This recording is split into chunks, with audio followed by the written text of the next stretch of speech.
Good morning, Vietnam. There is two kinds of fear. The psychological fear, everybody knows, everybody is talking about this one. And the other fear, which is the physical fear, the fear in your cells. The fear in your cells is an invention of life, of the deployment of life, as it did deploy. The fear appeared as a way to save an organism from danger. Okay, so there is this vibration generated in the animal, for example, to run away, or maybe to freeze, to not move. You know, when a lion is eating a gazelle or something, you know, the animal can just freeze, you know, not at certain moment. So this is the cellular fear. It is in the bodies, it is in the nature, it is in the morphogenetic fields of life itself. Okay, we can work on our psychological fears, like everybody is talking. Fear is not like this, and I must do this or that. But we have to be very honest and understand that our psychological fears are an emanation of the cellular fear, of the fear in the nature itself, in our bodies, deep in the matter of our bodies, of our cells. There is this fear, and our psychological fear is an emanation of it. Okay, if we had an indestructible body, nothing can destroy us, no danger, nothing, we will be very different in our psychological fear. We will not fear the criminals. We will not fear the pigs of the system. We will be indestructible. Nobody will mess up with you. You can imagine it. You can feel it. So it is a possibility. Okay. So we understand that the limitation of the bodies are also radiating this fear on us, this cellular fear. The system uses this fear against us. I mean, humans use it against their children. Not only they teach them fear very young by stories that makes them afraid psychologically, but all these traumas inflicted to their bodies, whether it is stings or any kind of rituals that I speak about a lot, will induce this deep trauma, which will trigger some kind of deep fear in the cells, like the memory of the trauma, and you will have problems, whether they are physical. When it comes to the stings, for example, you have allergies. Allergies is kind of hysteria of the body, overreacting because of a trauma of somewhere, because the body was traumatized or was not helped to deploy in life. The cellular the cell consciousness was not helped to deploy in life, like children should be helped to deploy their power,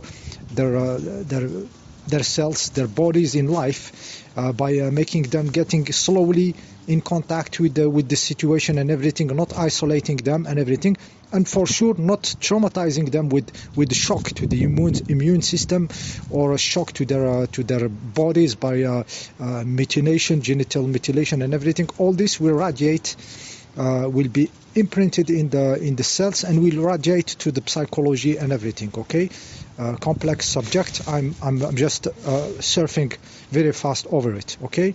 So the traumatized body can have this, for example, like I said, allergies, asthma, and everything. All this overreaction, and we witness very often, like with the age, with the body being, with the personality and the body being less fearful, that those stuffs disappears. Me myself, I had some kind of asthma when I was young, and now my lungs are very strong. You know, without, and it's not the medical mafia who solved my problem. It's some growth, some maturity in the cells, in the bodies, where even I had some allergies, what they call. So I had really the reaction when they do the test on my skin, you know, the small dots, and they put acarian dust stuff, and I witnessed the reaction when I was kid, and the reaction was not present, you know, when I was adult, you know. And I had conflicting tests, you know, when I was still going at the age of 20 something, 22 something, to the doctor. There was a conflict test, like there is some marker on the skin, but there is no marker on my blood. Like I didn't have those phalia tops or something. I forget about the technique behind. But the body was changing, and now I have none. And this is just maturity in the cells, in the fear of the cells, in the panic of the body when it is confronted to some situation. Okay, we have also Mr. Wim Hof. Wim Hof, the guy who does the exposure to the cold. He uses the cold and also breathing technique. Deep inside, what the guy is doing is putting the bodies in some stressful situation that induces panic, and with the time this situation induces less and less panic, which is the cold in itself. The cold is used as a way to train these bodies, these cells, and make them less fearful, less going into a panic mode, at the extent where Mr. Wim Hof said, I'm not exceptional. He took a bunch of people in 4 days. I think he needed just 4 days to go around them a little bit in nature, without a lot of clothes, exposure to the cold a little bit, breathing a little bit, you know, breathing exercise. When you stop breathing, there is some kind of panic in the body when you stop breathing, you know. So the guy oxygenate himself and then stop breathing. Then there is this panic that you can observe, and with the time, with the practice, there is less panic. The cells understand that there is no problem when you hold your breathing for some time, that you are in the cold for some time. The body understands that there is no need for panic, and there is less fear, less hysteria in the cells. So I said that Mr. Wim Hof took a bunch of people for 4 days, and he went to the hospital with them for this experience, where he received some kind of toxin, like they put it in him, and a human being, a normal one, is supposed to have this fever, this strong reaction. Wim Hof doesn't have it, doesn't produce this, very calm, this toxin does nothing to him. Everything is contained. No hysteria in the cells, no hysteria in the body. And those people that were trained for only 4 days had the same result in the hospital. The video is on YouTube. So there is a way to interact with this fear in the cells, with this hysteria in the cells, and change it, okay? And there is a deep impact of this fear, because it radiates to your psychological fear. It is very much more powerful to play on this cellular fear than to just fight with your psychological fears, because psychological fear you can win psychologically, but the psychological or mental winning is not a real winning, because the conditions change and you lose what you have achieved. But once the consciousness of the body, the consciousness of the cells, for example, discovers something, it is kind of fixed in the manifestation. So playing on your body fear and training, exposing a little bit slowly, and teach the body not to panic. This will be really imprinted in the matter, in the morphogenetic field, in the cells of you, in the learning of them, in the consciousness of them. So you change your cellular fear, and this radiates up to your psychological fear, okay? And you will change. People who do this kind of exercise, it doesn't need to be hard, I will explain later, witness a big change in their life, in their in their personality, in the way they interact with reality, with people. So the cellular fear, like I said, when it is reduced and discovered how it works, not avoided, radiates in the higher levels of the human beings into his personality. Okay. Yeah. So I said the cold is a tool used. I remember years ago 5-6 years ago. I heard Mr. Wim Hof talking, and I said, oh, I need this. This is a powerful tool for me to discover my cellular fear.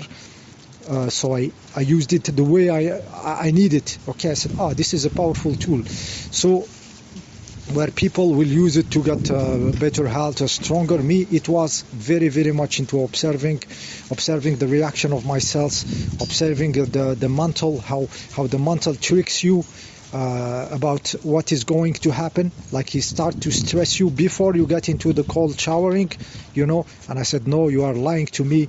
You are not the reality. The reality is only when I am there under the cold water. It's not when what you are saying. We are still under in the bed under the cover. It's still hot here. You are fooling me. So I learned to see the mechanic of the psychological fear. Okay, and I learned to see the cellular panic when it is the real one. When you are really under the cold water. And I learned to let the experience totally to the cells and take the mental away between me and my consciousness experience. I was interrupted in my consciousness experience. So I learned to take the mental between me and the real experience, the physical one, the body one, the cellular one. I let it fully there. So I learned to shut the mental in its psychological fear. Before, you are lying to me, you are fooling me. I learned this, and I learned also to observe, to deeply contact into this activity of the cells when you are in the cold water. Also, when you hold your breath, when I hold my breath, I witness also this reaction. Everything is witnessed, how the body, how the heart accelerate or decelerate. You know, what is the panic inside. What is also our relation to time, because time also, when you stop breathing, you see that breathing put you in time. It's a cyclical mechanism of nature that is also measuring the time, and holding my breath is also a way to escape time. You know, you are aware of the time, of the tick-tock of time also, and this also gave me an idea of what is the future body, the body which is out of this mechanic of tick-tock and time, the divine body that's gonna appear. Okay, so this is how I used the shit. I advanced a lot into this. Then I took some break, you know, and suddenly many months after I kind of took some break, I did see something even more deep into this cellular fear without even practicing the cold showering. So I was able to see even deeper, you know, without even practicing. So everything is about consciousness. So it is just a tool. When you put yourself a little bit exposed to the cold, it doesn't have to be hard. You can just put your feet into a bucket of water and observe the reaction. It doesn't need to be. You don't need to be harsh on you, because deep inside it's an experience that the consciousness just have to see. It doesn't have to be hard or difficult. Okay, the point of view is very important. You have really to give the priority to the witnessing the stuff, the consciousness. Like I said, I had even an in-depth vision more some months after I stopped cold showering, just with my consciousness. Okay, everything is consciousness, and this is changing me, changing the morphogenetic field, the way we will manifest the body. And like I said, we are limited by the body. Our fears emanate from the limitation of the body of now. The body of now will change, okay, when we will not need this limitation anymore, because the consciousness goes a step up in the deployment of life, in the deployment of the being. See you in the next video.